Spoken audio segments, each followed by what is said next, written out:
This is an alert from a consumer watchdog about Uber. I'm going to unpack this for you and explain why Uber's expansion into self-driving vehicles, combined with proposed legal changes, should concern anyone who could get injured in California. Let's watch. Consumer alert from Consumer Watchdog. Uber is a dangerous company.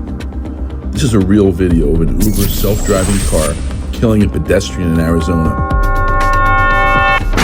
That crash was real. In 2018, during autonomous vehicle testing in Arizona, an Uber self-driving vehicle struck and killed a pedestrian. When companies deploy experimental technology on public roads, the public becomes the testing ground. Uber sees the future, and it involves bringing back its self-driving cars and robo-taxis, starting in the Bay Area in 2026 and spreading. Autonomous vehicles are already operating in many parts of California. We see companies like Waymo taking over the roads and taking over parts of Los Angeles. Now, Uber wants to expand its own self-driving taxis into the Bay Area this year. So the issue isn't whether the technology exists, it's whether the accountability exists when something goes wrong.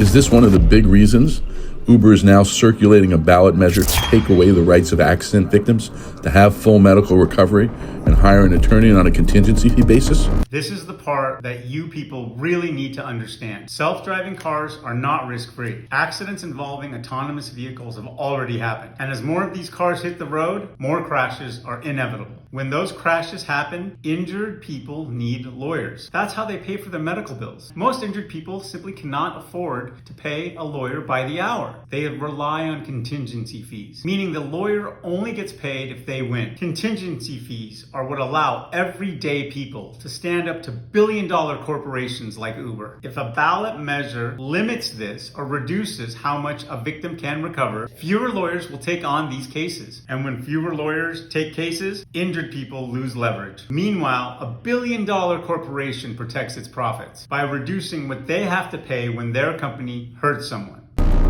If you are asked to sign this ballot measure, think twice and read this nonpartisan title and summary prepared by the California Attorney General first. In California, ballot measures can rewrite the rules without going through the normal legislative process. So if enough signatures are gathered, it goes straight to voters. Unfortunately, the average voter isn't reading 40 pages of legal language. That is why it's very important to understand what is actually being changed and not just reading the headlines paid by a billion-dollar corporation. Uber is preparing for a future where it can deploy its self-driving robo-taxis without legal accountability for its recklessness because you won't have access to an attorney or medical recovery.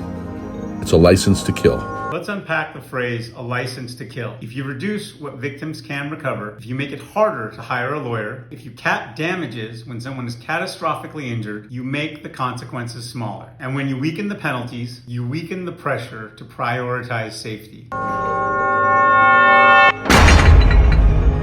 Don't sign away your rights to hold Uber or any other reckless driver accountable for the injuries they cause. Don't sign the petition for Uber's license to kill ballot measure. Let's be honest about something. A billion-dollar corporation has teams of lawyers, lobbyists, and political consultants. And an injured family has hospital bills. The only reason that they're able to fight a billion-dollar corporation is because of contingency representation and full recovery under the law. If you chip away at those rights, you tilt the playing field even further toward the billion-dollar corporation. If your approach to sign an Uber petition, think twice, because once you sign your rights away, you can't get them back. I'm Amir Nabdadash, a partner of Protection Law Group. If you have any questions about this petition or its implications, comment down below, send us a DM, or call us today. We protect you.